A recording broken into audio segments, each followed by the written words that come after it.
Buenas noches amigos, bienvenidos al programa. El día de hoy tenemos un programa muy especial. Antes un saludo por el Día del Padre a todos en sus hogares. Ojalá que el día de hoy lo hayan pasado pues en familia y hayan engreído a los padres en su día. El día de hoy tenemos un programa muy periodístico, además inaugurando nuestro nuevo horario. Vamos a tener ya no una, sino 2 horas de programa los domingos, empezando como hoy a las 8 de la noche. Nuestro programa va a correr de 8 a 10 de la noche, compitiendo en prime time con todos los programas periodísticos de la televisión nacional, lo cual pues nos obliga a hacer cada vez más esfuerzos para llevar a sus hogares la mejor información y el mejor análisis con, por supuesto, los mejores invitados. El día de hoy van a estar con nosotros Gustavo Rodríguez. Él es escritor, él es creativo, él escribe periódicamente en la prensa peruana y ha escrito además muchas novelas. Y con él vamos a hablar sobre una serie de temas que tienen que ver con la situación actual del Perú y sobre su futuro. También vamos a analizar con él un poco lo que está pasando a nivel creativo con los candidatos que se están presentando a las elecciones generales en nuestro país. Después va a estar con nosotros el periodista Jerónimo Centurión. Él es un periodista que ha hecho mucha televisión y hace un tiempo se retiró de la televisión para dedicarse a producir otras cosas y tiene una opinión muy crítica respecto de lo que ha ocurrido con la televisión peruana en los últimos años, pero lo bueno es que tiene además unas ideas que hoy va a compartir con nosotros y con ustedes sobre qué podemos hacer para mejorar notablemente los contenidos audiovisuales, los contenidos de la televisión peruana. Después va a estar también en nuestros estudios el analista Ricardo Vázquez Kunze. Él es un analista político que escribe todas las semanas. Él dirige un portal que se llama Politico.p y en el que se analiza pues la realidad nacional. Él también va a estar en nuestros estudios esta noche. Seguidamente viene un candidato presidencial. Va a estar Antero Flores Arauz en nuestros estudios con quien conversaremos sobre sus planes y propuestas de cara a las elecciones generales. Y por último, el periodista Alexandro Saco va a analizar con nosotros toda la problemática que tiene hoy el sector salud, estos temas que van a afectar seguramente a salud y bueno, yo creo que va a ser un programa bien interesante para todos ustedes.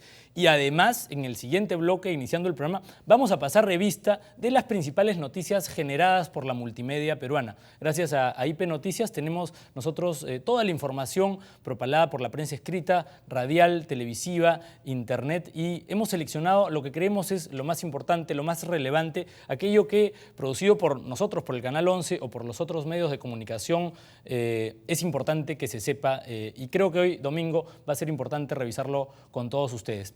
Bien, como ven, es un programa interesante el que tenemos preparado para ustedes. Les agradecemos a todos los que nos ven en la señal del Canal 11, en el 11.1 en HD, en el 18.4 en la ciudad de Miami, así como quienes nos sintonizan en las redes sociales y en nuestra página web.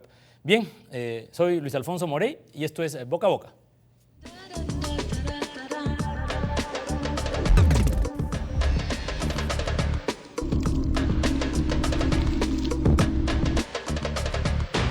Boca a boca.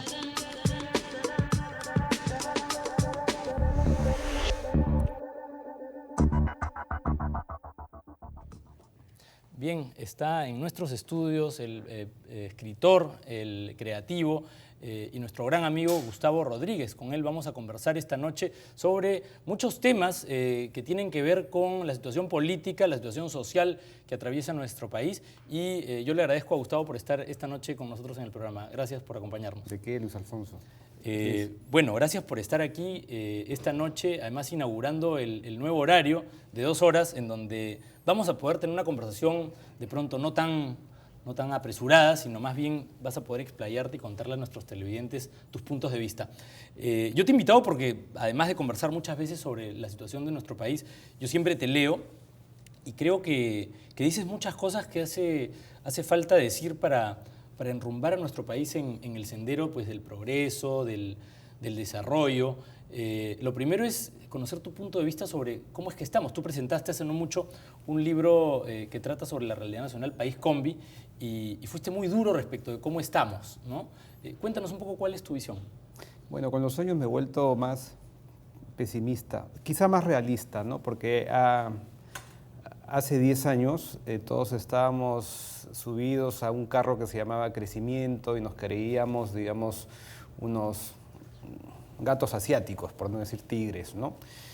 Y con el tiempo nos vamos dando cuenta de que sí, pues crecer económicamente no te alcanza para ser desarrollado, ¿no? Que hay que tener una gran reforma en las instituciones en el país, que es el primer paso para finalmente ser un país desarrollado, ¿no?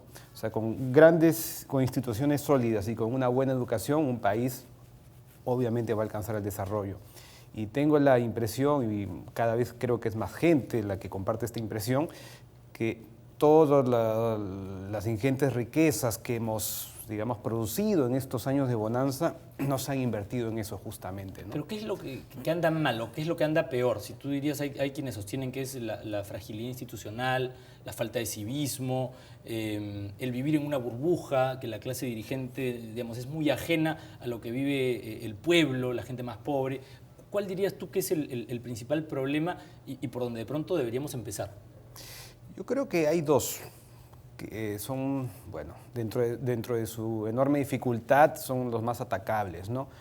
Un tema es la gran reforma educativa que nuestro país merece y que de a poco se está empezando a echar a andar. No soy pesimista con respecto a eso, nos falta mucho, pero creo que ahí hay señales de que se está avanzando, ¿no? Ya hay más meritocracia en los maestros, la brecha de infraestructura de a pocos se está ¿Tú te refieres cerrando. a la educación pública? A la educación en general, sí. Porque hay muchos colegios modernos hoy, ¿no? Y privados. Pedro Pablo Kuczynski ha dicho que él cree en la educación pública, digamos, cosa que ha llamado la atención, ¿no? Porque, digamos, hay quienes apuestan por la educación privada, ¿no? Y que el Estado más bien la subvencione o dé una especie de vales para que sean los privados los promotores de la mejora. ¿Qué piensas tú? Yo no soy un profundo conocedor de la educación, sin embargo, sí puedo decirte que mucha gente apuesta actualmente en nuestro país por la educación privada y eso no es garantía.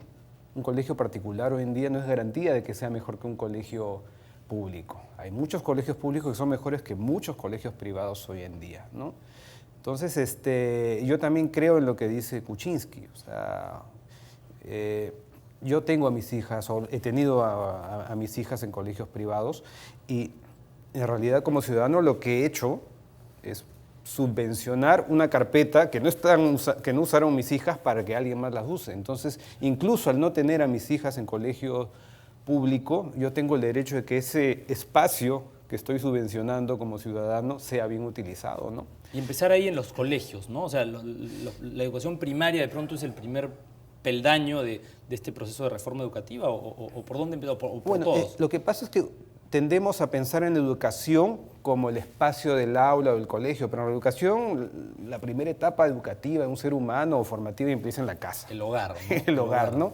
Pero bueno, dejando de lado el hogar como principal espacio, sí, yo creo que la temprana infancia debería ser nuestro principal foco si queremos apostar a ser desarrollados en el largo plazo, ¿no? Educación, o sea, educación entonces, y en el hogar, en los colegios públicos, privados. Exactamente. Sí, en la educación en general. Y después, tú decías 2 puntos, la educación. Y el otro punto es la gran reforma política que tenemos que tener. O sea, ahora los partidos políticos, la gente los ve como clubes de enriquecimiento, ¿no? O sea, la gran sensación que hay en nuestro país es que si alguien se mete a política es porque es una especie de inversión para sacar plata de ahí, ¿no? Es terrible, ¿no? O sea, que es la terrible. gente diga la política sirve para eso y no para servir. Efectivamente. ¿Y por qué crees tú que estamos en ese nivel, ¿no? Hay otros países, sin ir muy lejos, Chile tiene una clase dirigente más responsable, digamos, las élites se involucran en la vida política. Aquí en el Perú, digamos, buena parte de buenos amigos dicen, no, la política no es demasiado cochina, no es algo para lo que yo estoy hecho, alguien se debe ocupar, pero no ellos. Probablemente haya dos causas, una de fondo y otra más específica, ¿no? La de fondo es que, y tiene que ver nuevamente con educación, tenemos décadas de niños que no han sido formados en cuanto a ciudadanía. O sea, la educación cívica en nuestros colegios ha significado aprenderse de paporrete el himno nacional, aprenderse cuáles son los símbolos patrios, paporretear de repente Los incas. algunos artículos de la Constitución, o sea, como educación cívica, pero nunca hemos jugado a ser ciudadanos desde pequeños, ¿no? Entonces, si no conoces tus derechos o creces sin saber tus derechos o sin saber por qué sería importante que haya un Senado, por ejemplo, ese tipo de cosas, con generaciones que crecen así, es evidente que vamos a tener electores que no van a saber elegir a sus autoridades. Ahora, ¿no? digamos, eso por un lado. Y por otro lado, evidentemente, que se ha formado una camarilla de reglas por la cual se facilita que entren facinerosos, pues. Que entren los peores, ¿no? O sea, cuando uno deja un espacio así tan importante en manos de los peores, porque los mejores no se animan, digamos, son los peores los que llegan. ¿Y cómo romper con este círculo vicioso? Porque, digamos, estamos permanentemente en este proceso de elegir el mal menor. Tú que estás siempre reflexionando sobre por dónde empezar, ¿quién debe liderar un poco este proceso? Es terrible, ¿no? De verdad, me agarras así con el arco desguarnecido, como dicen los comentaristas, porque curiosamente quienes deberían cambiar las reglas son quienes se benefician de esas mismas reglas, ¿no? O sea, para mí es clarísimo que no debería existir el voto obligatorio porque es una invitación a que tenga su numerito aquel que va a invertir más en la campaña. Entonces, si inviertes en tu campaña es porque después vas a querer sacar lo invertido, ¿no? Entonces, el tema de la partidocracia o los grupos políticos que están como están y que tienen las instituciones como las tenemos hoy, está muy mal. Pero hay otros sectores del país, el mundo de la gastronomía, digamos, que es el que más se aplaude a nivel internacional, ha crecido a pesar de todo esto. Pero hay otros que no. ¿Cuál es, digamos, la clave que ha tenido la gastronomía para destacar tanto, para liderar? Es una buena pregunta. Fíjate, y tampoco quiero sonar muy pesimista. O sea, debemos reconocer que nuestro país en los últimos 20 años ha dado un gran salto, ¿no? Y a veces nos olvidamos y tendemos a pensar pues, que somos lo peor del mundo y que somos la escoria de la región. Y no es así, tan mal no estamos. Lo que pasa es que, bueno, es bueno ser exigente también y querer que tu país pues, se ponga claramente en vías del desarrollo, ¿no? Y creo que si hay sectores que no están en el primer mundo y que la gastronomía sí se encamina a estar a un primer mundo, al menos desde un punto de vista de la percepción y de sus clústeres, es porque los cocineros han sabido hacer algo que el resto de peruanos no practicamos, y es lavar sus trapitos en secreto. O sea, se han cohesionado y al margen de sus discrepancias se muestran como un gremio unido, ¿no? Sí. O sea, yo no voy a ser tan ingenuo como para creer que en un oficio creativo como el de la cocina no haya celos, no haya envidias. Competencia legítima, Tiene ¿no? que haberla entre artistas o gente que se dedica a oficios creativos, tiene que haber eso. Pero yo me saco el sombrero y el tupé también ante ese espíritu de gremio, ¿no? Por el cual se contradice el sentido común peruano. El sentido común peruano, en cuanto a la competencia, es mientras peor le vaya a mi competencia, mejor me va a ir a mí. Ese es el sentido común peruano. Es totalmente al revés.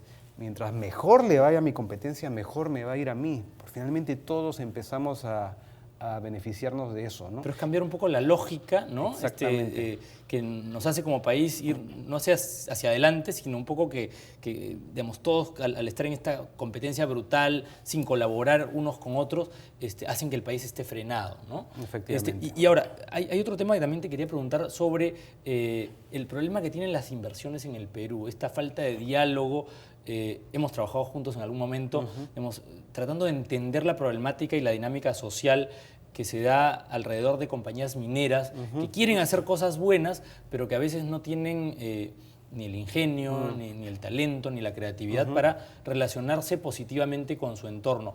Y yo he revisado después, he regresado a una de estas áreas de influencia y las cosas no han cambiado mucho. O sea, es triste que 10 años después uno regresa a un lugar en donde se suponía que iba a haber una transformación y las cosas están igual o peor. ¿Cuál es tu punto de vista? Bueno, creo que el gran problema es que el Estado no ha sabido y no sabe gestionar la riqueza, ¿no? Ese es, digamos, para mí el gran problema. Y, a ver, es comprensible que una población que se ha visto postergada durante décadas, si no siglos, una vez que empieza la explotación minera y ve que no cambia demasiado su situación, dice entonces, ¿para qué voy a apoyar la minería si unos pocos siguen, digamos, llevándose la gran tajada o aprovechándose y a mí no, y yo sigo en mi mismo estado sin servicios básicos, ¿no? Okay. Es un tema de gestión de riqueza. Entonces, es comprensible eso. Entonces, ¿cómo romper ese círculo vicioso que hace que la población deteste pues, al inversor, porque lo ve además con un estándar de vida, con una calidad de vida que es de otro mundo, ¿no? Mira, yo creo que deberíamos partir por hacer un cambio. Bueno, el sistema como está no funciona. Está claro, no funciona. Y no da para más, bien, ¿no? No da para más. Es imposible poder se mezclan muchos prejuicios, muchas cosas. El problema de las industrias extractivas, de la minería en el Perú, es una olla de complejos, prejuicios, ausencias, tremendo. Es un problema muy, muy, muy complejo. Un estado que no está. La mala imagen que tiene la minería de siglos, cuando ya no es tan así hoy en día. Ya no contamina tanto, digamos. No es así, o sea, la minería, el estándar minero mundial es muchísimo más responsable que hace 30 años. A ver, el gran contaminador minero en el Perú hace 40 años era el mismo Estado peruano. Claro. O sea, no era una industria extranjera que venía y se ponía a contaminar los ríos, era el mismo Estado. O sea, ese era el estándar de hace 40 años. La minería moderna de hoy tiene circuito cerrado, tecnología de punta, tiene otros estándares ambientales, tiene ingenieros forestales, tiene biólogos a su disposición, pero nadie le cree.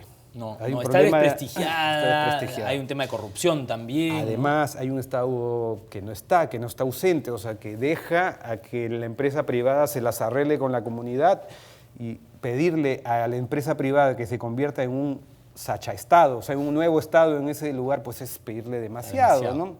Además, encima tienes el tema de que constitucionalmente las comunidades no son dueños del subsuelo. O sea, en Estados Unidos tú ves las películas. Cuando la gente está rogando que se encuentre petróleo en su patio. Se vuelven millonarios. Se vuelven millonarios, o sea, se vuelven socios, digamos, del explotador, del recurso natural. Pero en este caso, si Luis Alfonso, si encuentran cobre en tu patio y te dicen, sal de tu patio, tienes que ir, claro, oye, pero yo he vivido acá toda mi vida, he jugado acá, no, pero te tienes que ir. Distinto sería si tú fueras dueño también del subsuelo, y una cosa es ser, digamos, un desplazado, por más que te paguen bien, a ser socio de la inversión. Entonces, hay que hacer, pues, hay que cambiar las reglas de juego legales, el Estado tiene que estar más presente, tiene que haber una campaña de prestigio de la buena minería, que entonces es necesario tú dices que haya. El statu quo, Gustavo, no es sostenible. O sea, tal y como están las cosas, forzar más, meter más policía, más presión, más publicidad, digamos, esta que dice, no, somos los buenos. Quizá, digamos, se ve forzado, ¿no? No se nota que hay un diálogo transparente, real, franco, ¿no? Exactamente. Y lo ves, o sea, no sé, o sea, si de repente estoy recordando mal, pero creo que entre el 60 y 80% de los conflictos sociales del Perú están asociados a la minería. Sí. O sea, ya no da para más, ¿no? Sí.